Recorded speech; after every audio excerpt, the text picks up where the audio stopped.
Hello, everybody, and welcome to Dream Drop Long Distance, podcast about two best buds once again trotting through familiar Kingdom Hearts worlds, this time with even less storyline.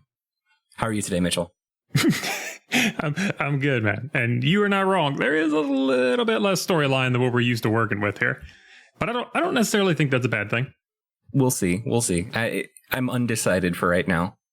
Okay, fair enough. So the last episode, Kyle surprised me with something that he has been hiding for quite a period of time. Plotting, one may say. And that is that what I thought was going to be the end of Kingdom Hearts Chain of Memories was actually just the halfway point. And we are now playing the opposite end of this game, which is done from Riku's perspective, called Kingdom Hearts Chain of Memories Reverse Rebirth. Yeah, it's our first opportunity to play through from Riku's perspective, to play as Riku at all. Which, it was a surprise. One, to be playing as my favorite character in the series, because as of right now, it hasn't happened yet. But also that, it's since the first half, we were introduced to this a Riku replica that Sora had to fight numerous times, but you found out was built from the data or the memories of Riku. I kind of had a feeling we would run. I was like, we got to wind up running into him at some point. Like, nobody's just going to make a perfect match if they haven't met the real thing or been connected to the real guy. And I don't know. What do you think? What are you thinking so far about the game? Well, it's interesting because they really shook up the playstyle on us, because before this was a deck building game where you had to get cards, collect cards, make a strategy, and create a deck from that. Here, the variety of cards is significantly reduced, which is to say there is one weapon. Interesting side note on that. This is the first time that we learned the name of Riku's weapon, which is Soul Eater, I think it was. Pretty metal. I like it. But yeah, no, you're not wrong. I mean, from the very beginning, I guess we could probably go into the storyline just a little bit here. So the game begins and your character, Riku, is just kind of floating in this gray, ethereal, open space. And looks like he's sleeping, and he winds up waking up.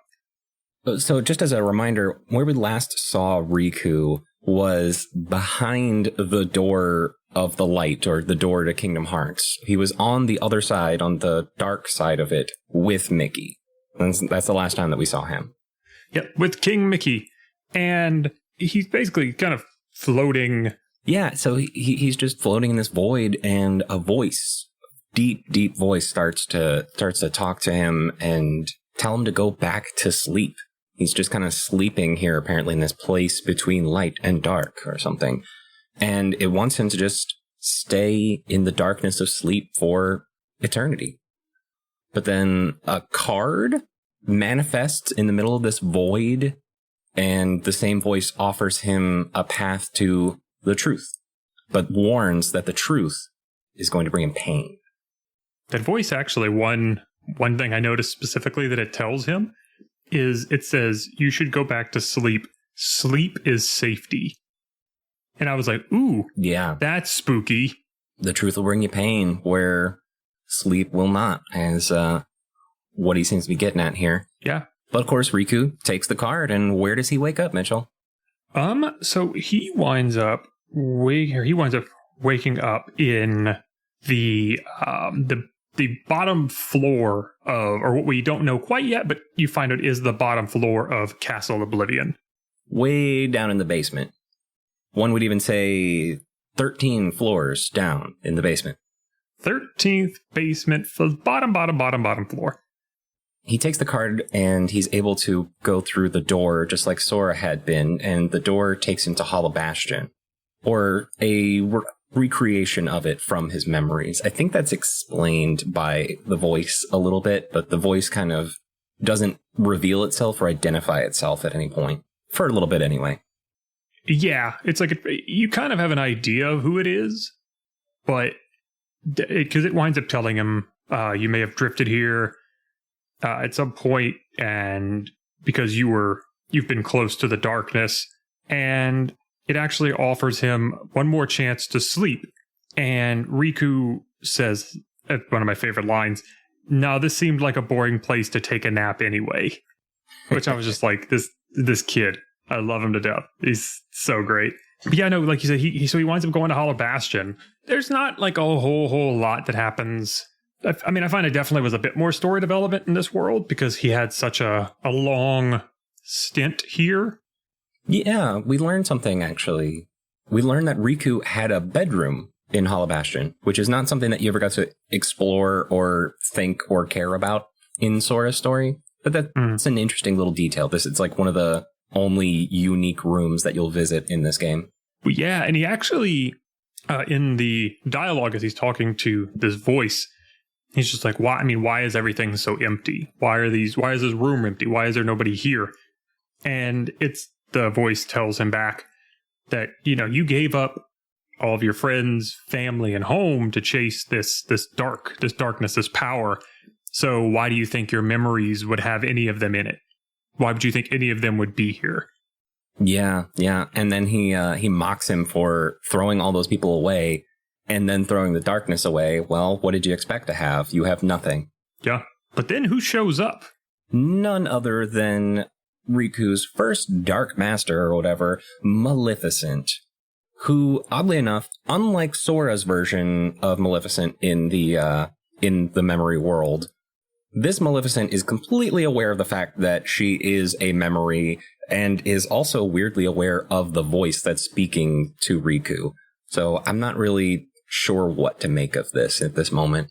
Yeah, it's a weird thing. She even kind of lays out to him about the idea of, he's like, well, how do I remember you? And she's like, well, you remember me because we're both steeped in the same darkness. We had time together. Like, we developed this thing together. But Riku's like, I don't want to hear this. And he tells her, he's like, I'll destroy the Dark Ones all one by one.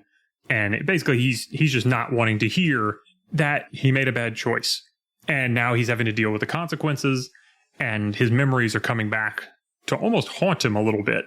Or at least in this world. At least in this world. Very quickly, things fall apart, and there's just nothing in any of the worlds past this, but we'll get there. No, but I know one of the specific line that I remember, Riku tells her, he's like, I'll destroy the Dark Ones all one by one. And Maleficent returns the quip and says, well, then make sure to destroy yourself at the end. And you could tell that hit him so hard, because she was like, you talk such a big thing about these dark, evil people and that you're not one of us, but you are one of us. I think what's wild is that Riku would probably take her up on it too, if no one intervened. I think so. I feel like he's trying to make himself into a little bit of a martyr to try to make good on everything he did. I just don't think he 100% knows what he's doing. He just seems kind of lost at the moment. Yeah. So following that blind pursuit of destroying the darkness, we hop right into a fight with Maleficent. So do you want to take a second to run down everything that is different about Riku's battle system here? Yeah, I'm down. Let's do it. First of all, you're not just even fighting Maleficent. They just immediately throw you to Maleficent in her dragon form. Yeah, that's true. They didn't even... It's a completely reused fight from Sora's side of things. Yeah. So that's fine. To anybody going to play this version of the game, which we really hope you do. Or don't. It's okay. We understand. Yeah. So the battle system does change quite considerably. So like I was saying earlier, the cards are completely different. You don't have multiple different weapons. You just have the one. There's no magic or spells or anything like that. There's no summons, and there's no items. Or maybe sometimes there's items, but most of the time there aren't. And all you have are your weapons and the occasional summon card, but we'll get to that. And that's it for the first little bit, that you just have to keep swinging your one weapon against enemies and defeating them as best you can. There's not even sleights right now. It's pretty bare bones, but it's also kind of nice because you also don't have to manage Riku's deck for yourself. It just is done for you. You use a pre-generated deck. Good luck.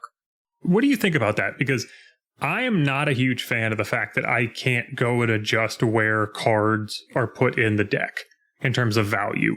Because, they start you out with a pretty, in the original game, you do start with a rather weak deck in terms of card values.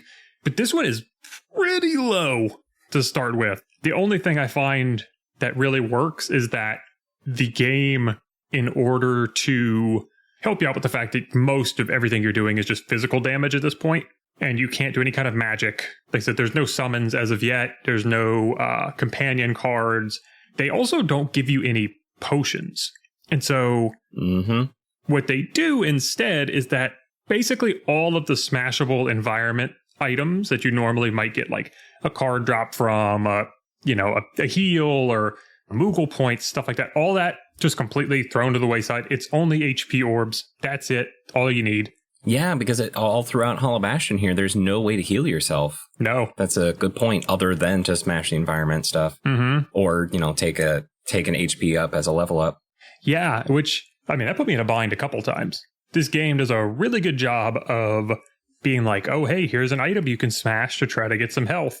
But the moment you try to smash the item, a Heartless appears in front of it. And it is a pretty regular thing where I'm like running low on health. I have to take 3 swings at something to break it.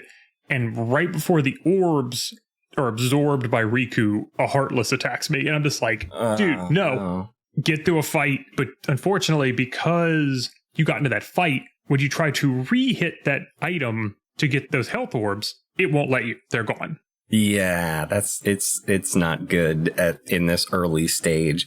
They fix it a little later on, but it's still not great. Then it's very intentional to the playstyle that they're trying to get you to do. Yeah. I'm not so sure about it. It's a change. Also, in the original games, when you leveled up, you could choose from 3 different tiers of things to level up in. You could level up your HP, you could level up your card points, which gave you, your value of how many of a certain card you could have, or you pick up a slight.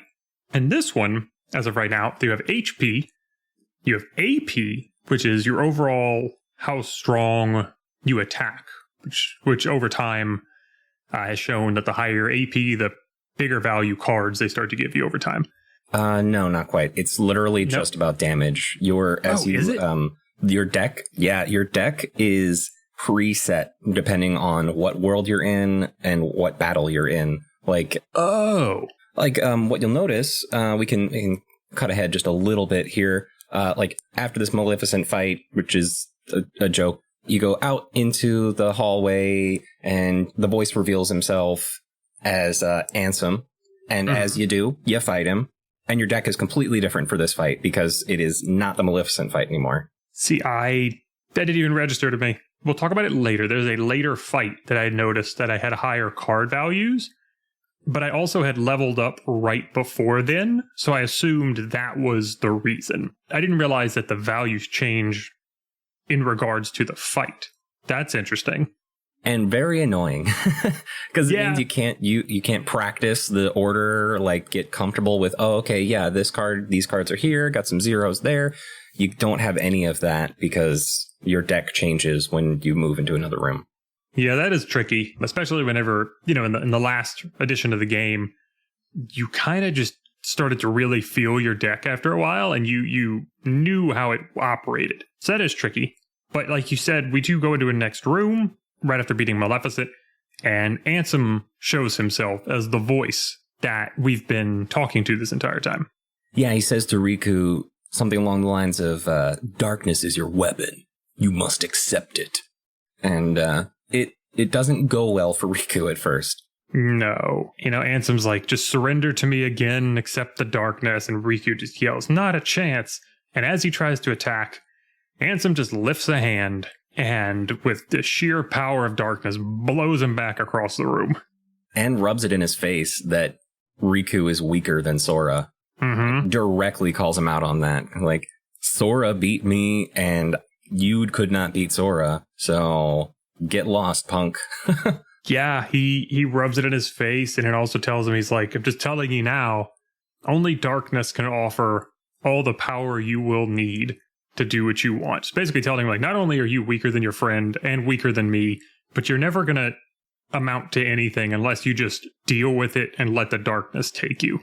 And precisely in that moment is when your first and only ally throughout this game shows up, who is none other than His Majesty Mickey Mouse. And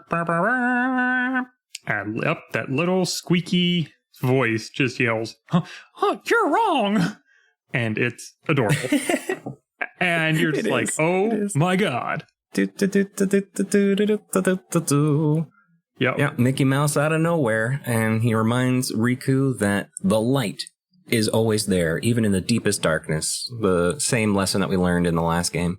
And that all happens, and you are treated to a new, actually kind of a new type of battle system. That is the dueling system.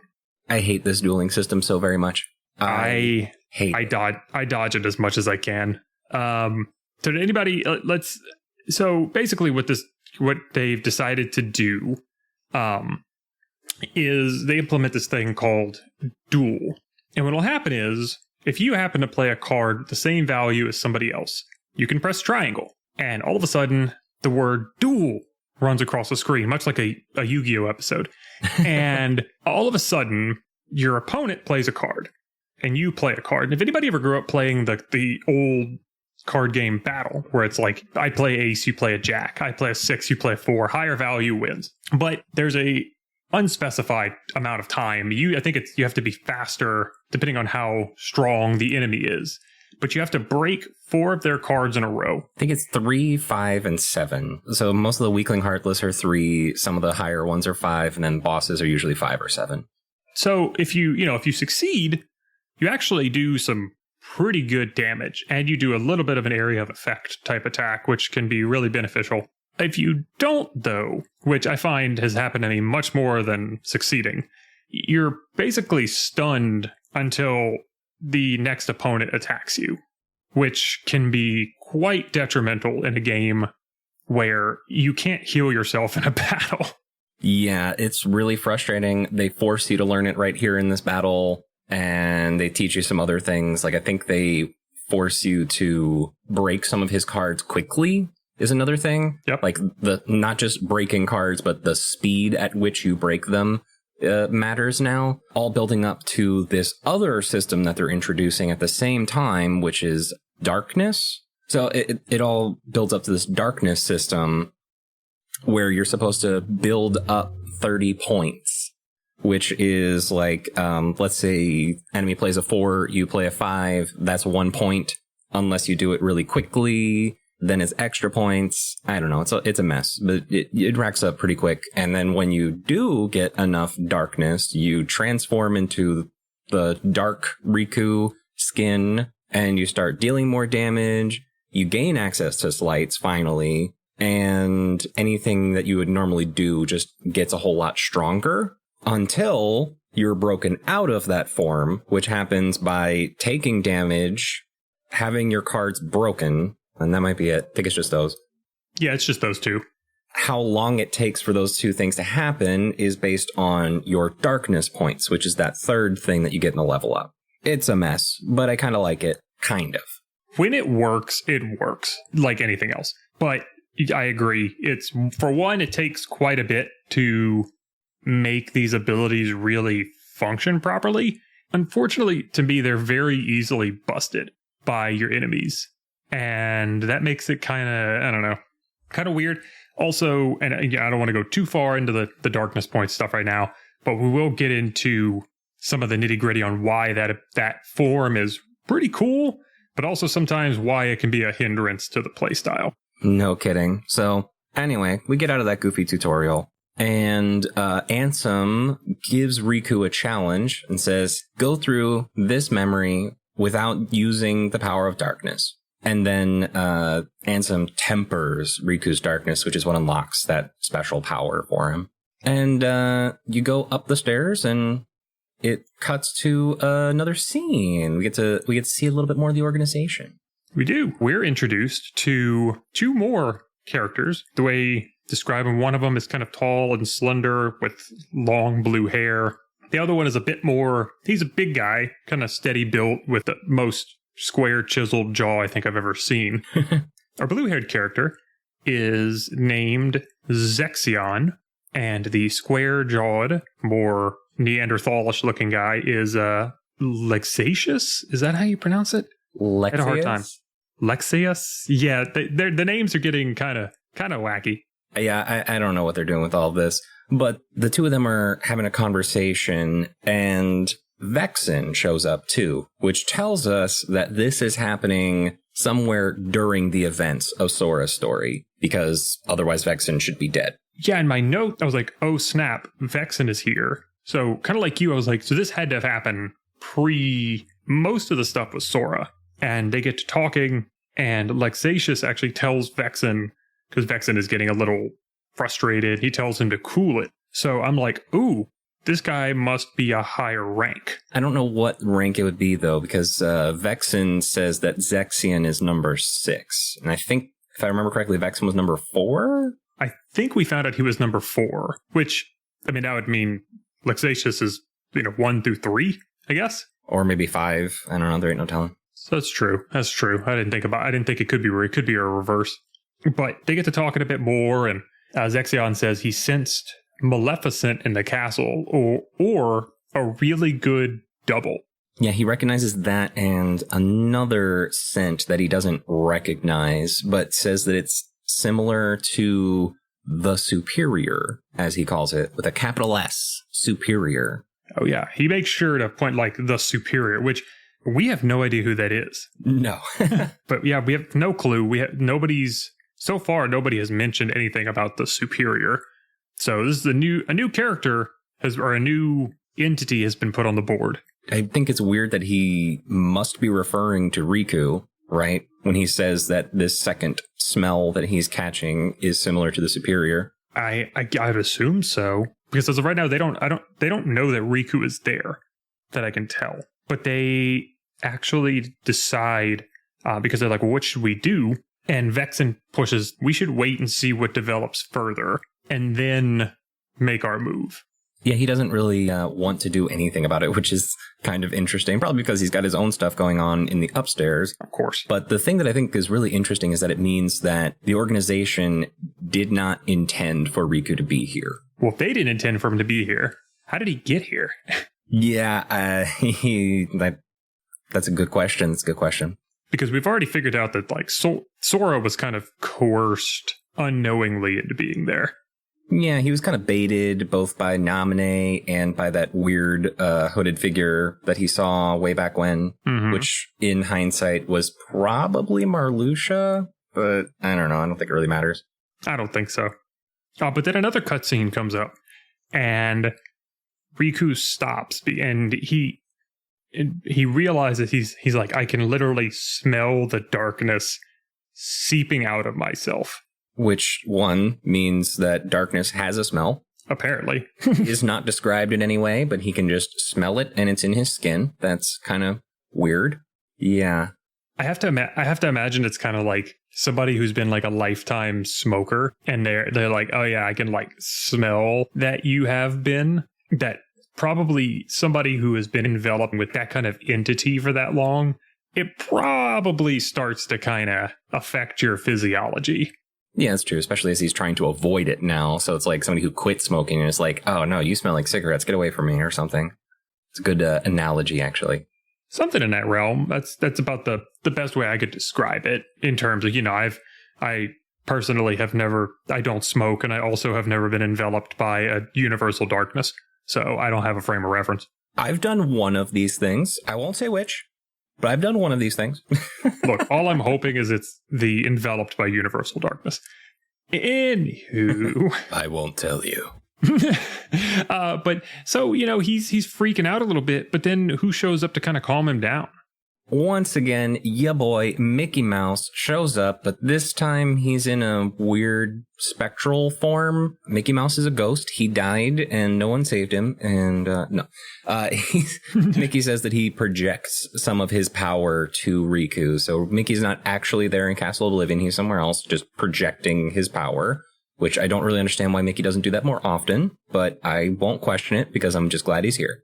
I know, like, apparently he's got enough magical power to just be like, oh yeah, I can just astral project myself into this realm that for some reason nobody knows where it's at, but I can find it. It's like, dude, what have you been doing this whole time? Like, Donald and Goofy have been searching for you for months.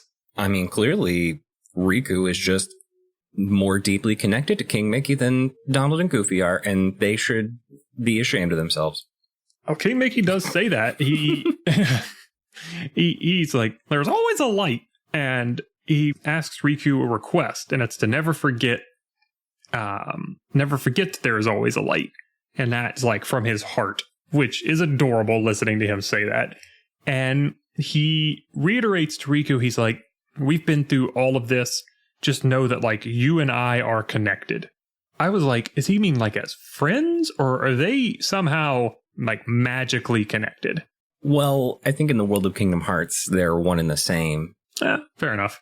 Or a better question, is it more of a friendship connection, or is it more of a, like where we're starting to see the connection that like Sora and Kairi have, which it's like, this isn't just to me like a friendship thing. It's like, there's actually like some kind of power behind that. Are you suggesting that perhaps King Mickey and Riku shared a Paupu fruit at some point? Look, I'm not trying to say they didn't, but if you're locked in Kingdom Hearts and you start getting hungry, I'd eat one with him. Locked in Kingdom Hearts. I mean, that's literally what happened to him, but man, it's funny to think about. Because, yeah. I mean, we're kind of locked in Kingdom Hearts right now, too. Dang, are you getting hungry? Anyway. Like, I got this fruit. Do you want to share it?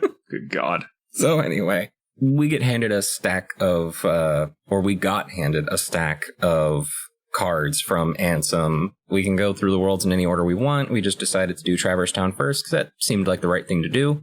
And we learned very quickly that there is not a whole lot of story to Riku's campaign. They give you the key of beginnings. You follow the map to where you normally would to get to the door that unlocks with the key of beginnings, and there's a boss fight. There's no talking, no cutscenes, no dialogue, nada. Through the whole thing, you kill the boss, and then you walk away, and you go back out to the castle once again. Yeah, man, these worlds really do just kind of feel like filler, don't they? So very much so. I feel like at this point, the game designers were like, hey, I bet we could double the game. Put a new character in, double the length, done. Yeah. We get a little bit of effort from Nomura to, create the characters or use some of the characters that he had created and tell a little extra story. We still love it as Kingdom Hearts fans because it's like, yeah, I get to play as Riku. This is the best. But, man. To me, it felt more like somebody was like, we want to be able to play as Riku, but we don't have the budget to add any new worlds or really any new heavy dialogue content. So they're like, okay, I guess we'll just have him fight the same things. And that's what we're noticing really quickly because, the first world to go to is Traverse Town. Not a lot happens. And then you wind up fighting the guard armor, Heartless, which is the giant suit of armor that's got, 2 boots, 2 gauntlets, and a body and a helmet that, we fought in not only Kingdom Hearts 1, but also Chain of Memories. And it's like, okay, I guess I'll fight this again. It's the same fight, you're just doing as Riku now, which admittedly has its own set of challenges. It does. Like, I wanted to try and use some sleights, and I realized very quickly, oh, wow, I don't have a whole lot of cards in my deck, so which means every time I do a sleight, I am losing cards forever and making my deck even smaller than it was before. Yep. So I thought I would be able to play around and have fun with the darkness mode, but I did not. Yeah, it's tricky. I mean, but you do pick up King Mickey as a friend card, which he is pretty useful. I'll give him that. Yeah. So when you actually use King Mickey, much like Donald and Goofy in the last games, Mickey will appear. His base card is what's called Mickey Miracle or King Miracle, something like that. I think it's like MM Miracle, which is even worse. Mickey Mouse Miracle, MM. It's like, okay, what? I mean, it's just what it is. But he pulls out a card after doing this little hop skip like he's excited. And this light appears. And normally for all the Heartless in the area, it does a little bit of damage and it stuns everybody. But what it's really good for is it immediately restacks your deck. And heals you. It is your one and only source of healing. Yep.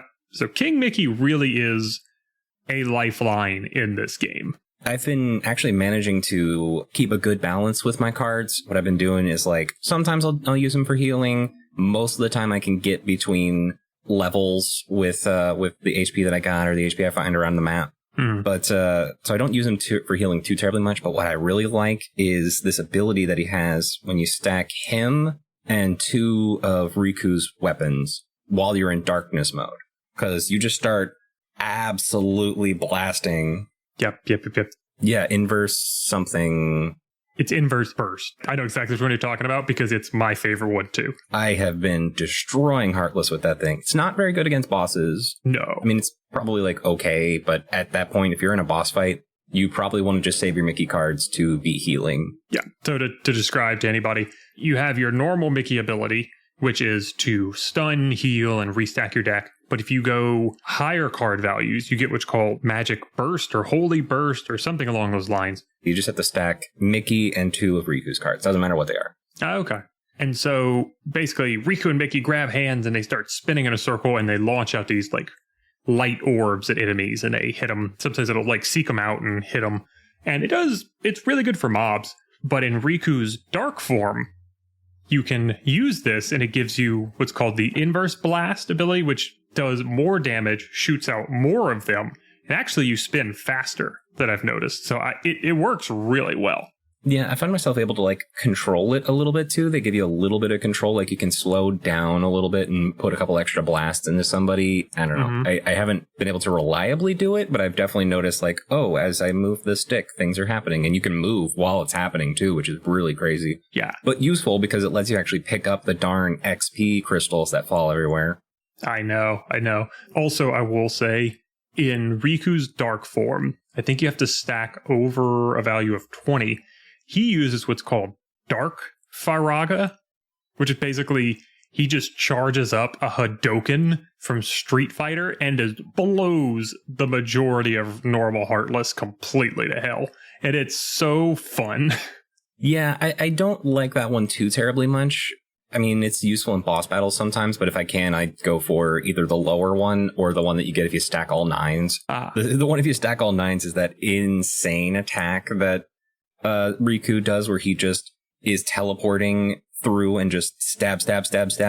Like he does in the boss fight in Hollow Bastion when he's the enemy, you know, where he's just teleporting and flying through and stabbing Sora.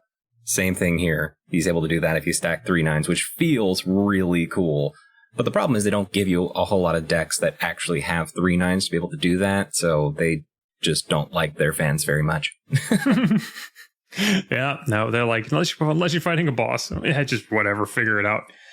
But we kind of got a little off track on that part because we beat Guard Armor and we wind up going into another cutscene with these 3 organization members that we saw earlier, Lexatius, Zexion, and Vexen.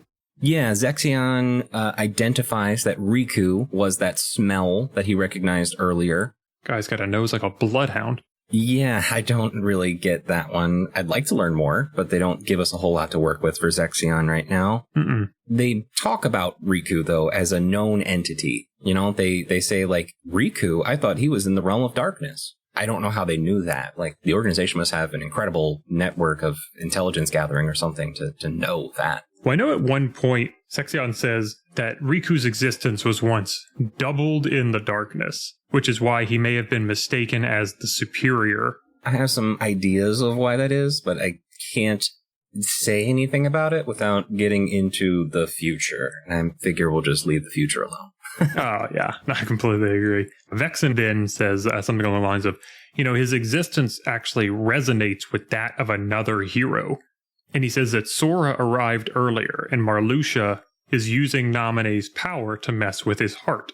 And so now they're starting to tie in the fact that like Vexen knows the plan and what they're doing to Sora, but also he's like, maybe Riku's here because of his connection to Sora that drew him here. Yeah, I think what's more interesting even than that is that Vexen just immediately turns his attention to Riku. Like, Marluxia's doing his thing with Sora, but Vexen's like, nah, Riku's where it's at, because Riku is the hero of darkness, apparently.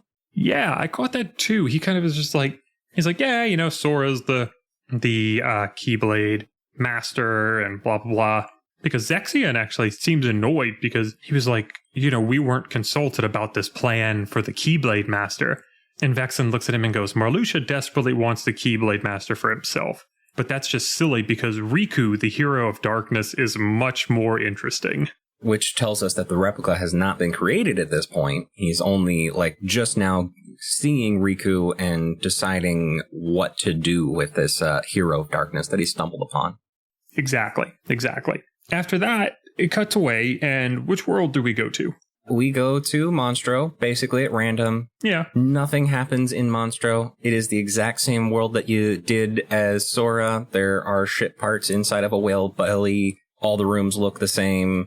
You get to the end of it. You do the boss fight, which is awful because unlike when you're doing it as Sora, where you have healing options and you have a little more control over your play style, with Riku, you have nothing. So there is a big acid floor that you have to try and land on these little pads to stay alive.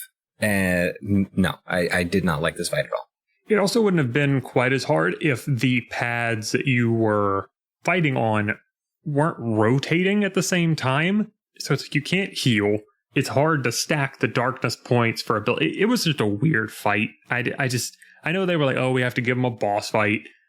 It just felt completely pointless. I'm glad that level was a quick one because I felt like it didn't even need to be in there.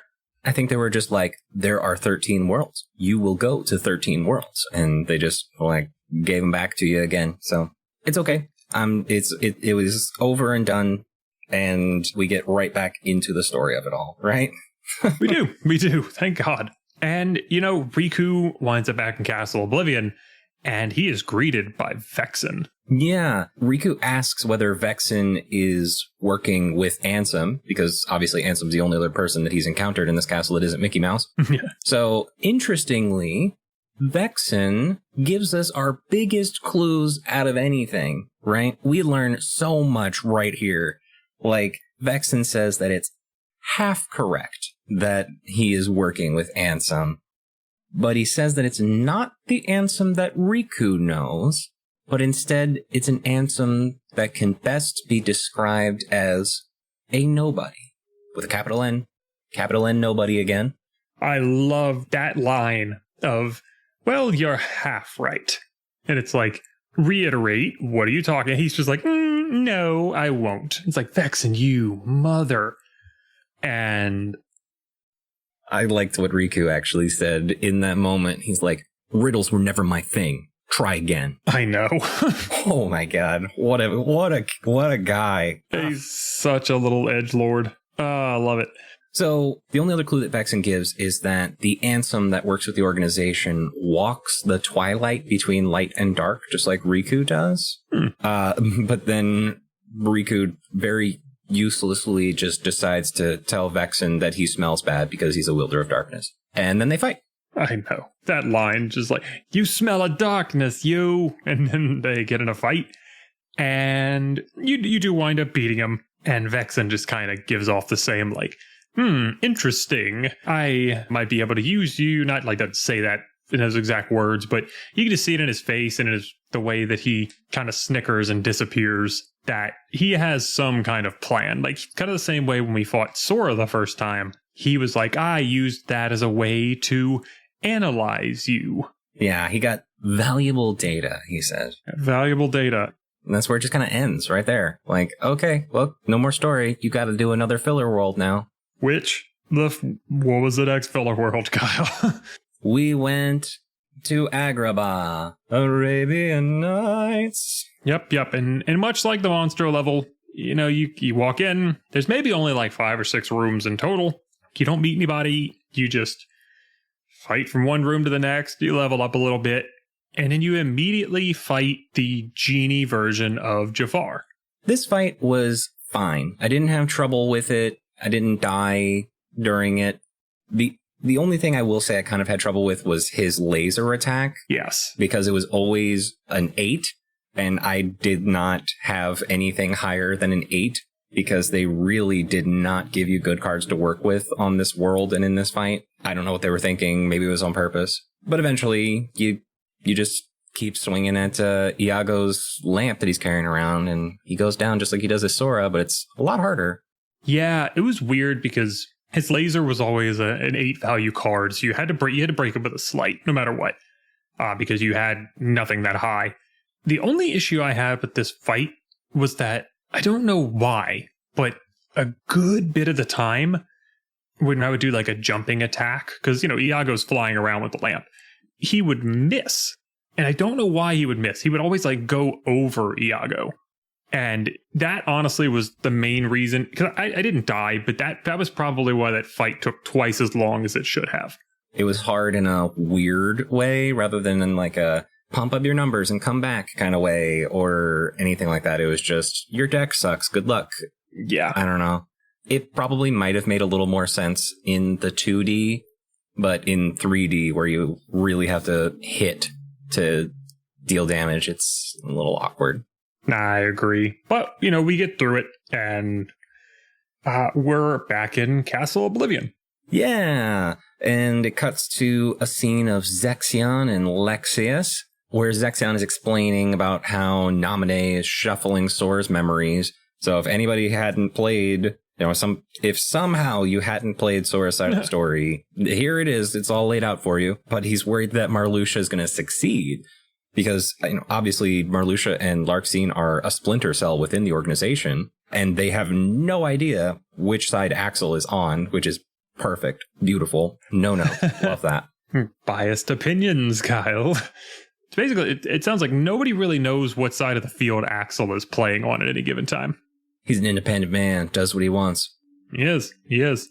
I like that these two have this, sense of laziness about them, of not doing work. They're like, let's let Vexen and the replica handle Marluxia. They'll be fine, and we don't have to get in the middle of it. Sound good? Sounds good. Yeah, and break.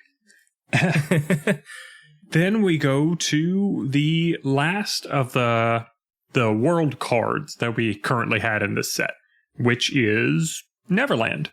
Yeah. So at this point, I just really feel like it's important to stress that we are talking about an hour of gameplay-ish for each of these worlds, depending on how much leveling up and prep that you do for each boss fight. An hour-ish of gameplay for each of these worlds for a 30-second to 1 minute cutscene as your reward. Yeah. The pacing of the story beats is way out of whack at this point. Yeah, just be aware, like Kyle said, we were basically only playing this version of the game for the detail and the grit that you get from the cutscenes about Riku's story and the backstory behind the other half of Chain of Memories. Really, the rest of this is not going to be very fulfilling. Not saying don't play it, we really do want you to, but don't expect to just get this brand new game out of it. It's not. It feels more like a DLC than anything. Yeah, it's a really good way to put it. It is a game made from reused assets, and it's fine. We get it. Yeah. So you go through Neverland, which is bigger, I found, than most of the other worlds, for no real reason either, because there's only one door that you need to get to, but it is definitely bigger than the other worlds. You fight Captain Hook, who was not a problem. He really didn't do anything interesting because it was way too easy to break his sleights because they actually gave you zeros this time. Mm-hmm. He went down super easy, and you go right back out into the castle where you meet a familiar face. You do. Riku comes into Castle Oblivion, and instead of saying, "Who are you?" he goes, "What are you?" And out from the opposite side of the room walks in another exact-looking Riku. Which is wild. We knew it was coming, sort of, because we knew that there was going to be a Riku replica, because Sora fought him. I don't even know if this is the same one that Sora meets. I can't imagine that he made two of them, but it's kind of weird because this one knows that he's a replica, right? Yeah. He kind of talks about, I was made in your image or whatever. And I didn't get that impression from the one that Sora was facing. I feel like the one that Sora was facing was Riku, or at least believed that he was Riku. I could see that, because this one, he basically was like, I'm not you, or he's like, I'm not a fake, I'm an improvement kind of thing. And it was like, ooh, this one's got a little attitude. And then goes into like basically telling him like, I know I'm stronger than you because unlike you, I'm not a coward. And Riku, of course, is like, I'm not a coward. He goes, of course you are. You're a coward in the way that you're afraid to use the darkness. Whereas and then he immediately transforms into his dark Riku form. He goes, I accept it and I harness it and I'm going to use it to beat you. And you get into a fight with this, I texted Kyle this the other day because I felt very proud of it. I'm coining the phrase Repliku as this guy's name because I'm getting tired of calling him Replica Riku. I hate it. I know you terrible, do. I know you do. We'll use it anyway. Cool. But I was like, when you didn't respond back, I'm like, he hates it. I'm going to use it. Awesome. Of course. But so we get into a fight with this dude and we wind up beating him. And no, not very quickly though. Not very quickly at all. I went back and grinded. I think I was level 26 or 27 the first time I tried to fight him, and I came back and fought him at level 31, and that is when I won. By dumping all sorts of points into HP and attack to actually be able to do damage and survive. I was not even very confident in that fight at level 31. So this was a challenge and felt very much like a JRPG. Oh, this was definitely one of the tougher fights we've done. He was fast, he was strong, his sleights were good, and of course, because we haven't been able to actually build our deck, you go into the fight not knowing what cards they're going to give you, which is a little nerve-wracking. Yeah. I beat him in like 3 tries. I mean, it was about the same, maybe 4 or 5 for me, but it was always like, okay, I leveled up some more, let me go in there again. Yeah. I want to say I walked in at 27, lost. I got to about the same thing, about 31 or 32, level 31 or 32. And then went back in and he was easy enough where I could bring him down. The fight ends and Repliku kind of looks at him and he's just like, don't worry, I'm going to get stronger and I'm going to beat you, and then takes off. And Riku's like, hey, where are you going? And takes off after him. Then I know it's a little thing, but it's like the idea that this guy hasn't been completely defeated yet. He just took off. Yeah, he just runs away and you can't find him anymore. And I don't know. It makes you wonder, like, where are these people going? How are they able to move so quickly throughout the castle? I mean, I guess they just teleport, but like, why doesn't Riku teleport? He's teleported with darkness before. Anyway. But now, if you want to go in, we do come to our 3 hooded characters. Yeah, we're back to the organization. The 3 of them are standing there when the Repliku walks in and reports back to Vexen. It feels good. Ugh, I don't like it. And Vexen sends Repliku to go and attack Sora because apparently he's not good enough to fight Riku right now, or I don't know. Which I guess this is the point where the version that we saw just now and the version that we saw as Sora start to diverge a little bit, or where like the memories start getting wonky because he is now in Namine's field of influence, I guess, because he's up there where Sora's working. That makes sense, because Vexen asks him, like, how was Riku? And he's like, oh, he was nothing, which it's like, okay, that's funny since he just beat you, but whatever. And Vexen asks, well, do you want to meet Sora? And Repliku looks at him and she's like, I would love to, because I want to get stronger. But that also shows that, like, how does he know Sora already? Yeah, that's true. That's true. He must be created from... Well, I mean, I guess Vexen knows Sora and would have taught him some things. I suppose so. I don't know how he did it so quickly, though. Like, these are tight timelines these things are getting done on. Vexen is a scientific genius. They definitely lead you to believe that he is. And so far, he's showing it. But then, after that cutscene, we're back to Riku, And he runs into this next room and realizes that his replica is gone. And he's just like, where did he go? But instead of him being there, who is there, Kyle? Once again, we are greeted by Ansem, Seeker of Darkness, who wants Riku to be more like Replica. Yes. To use the darkness more freely. And Ansem doubles down on calling Riku a coward. Like, after everything that the Replica said to him, Ansem doubles down on it and says, you are afraid of the darkness, and I know it because you're fighting the darkness so strongly because you're afraid of it. Yeah. And he actually tells him, he's just like, that replica of you is stronger than you and will become much stronger than you unless you suck it up and just accept that the darkness is a part of you now. And Riku's not having any of it. And but again, he tries to attack this dude again. And you can tell Ansem's just like, ugh, again, and just raises a hand. And again, this force of darkness just blows Riku across the room. I don't know what he expected. I don't either. But there it is. And once again, Ansem, which I don't know how he's doing this or where he's getting these cards from, but Ansem once again throws Riku a stack of cards. And we're presented with our next set of 4 worlds, which we will be getting to soon. Yeah. I mean, so far, what are your thoughts on this? Give it like a number out of 10. Okay. I like that I'm playing as Riku, because playing as Riku is cool. Of course. I like that he's got darkness to work with. I like that Mickey Mouse is there. There's a lot of good stuff. The reused asset stuff doesn't feel too nice, but I understand why they did it and how doing that made this whole entire experience more possible. At the same time, it's frustrating the way that the difficulty works, and I'm gonna go with like 5.5 out of 10. There's good, there's a lot of bad, and it just kind of sits in the middle for me right now anyway.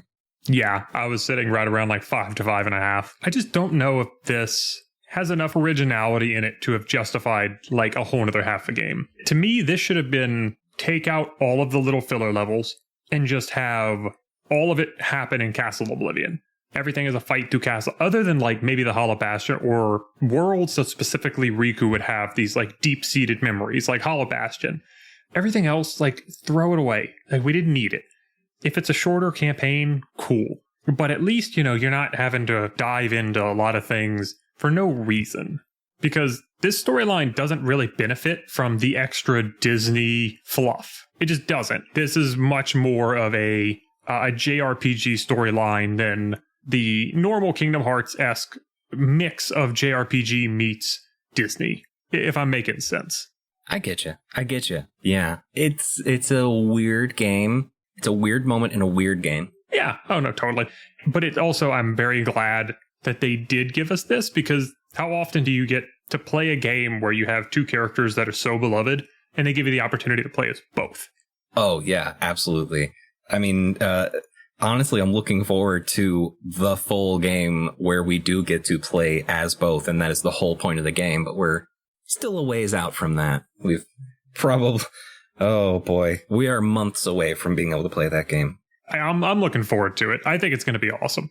But in the meantime, we've got this fun little remake of a Game Boy game. Yeah. Well, for anybody who's listening, again, thank you for tuning in. This is where we're going to go ahead and we're going to stop for today.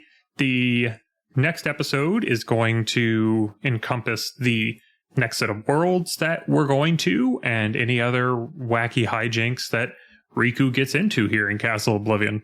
A lot of filler, not a whole lot of content, just for you. Alrighty. Well, we'll with that, we will talk to y'all another time. Yeah. Kyle, as always, great to hop on with you. Absolutely. You too, man. All right. Till next time. See y'all. See ya. Hey there, Kingdom Hearts fans. Thanks for listening to the episode. Dream Drop Long Distance is hosted by Mitchell Orsino and Kyle Bradshaw, and is produced by Kyle Bradshaw. Our theme music was written and recorded by Alex McLean.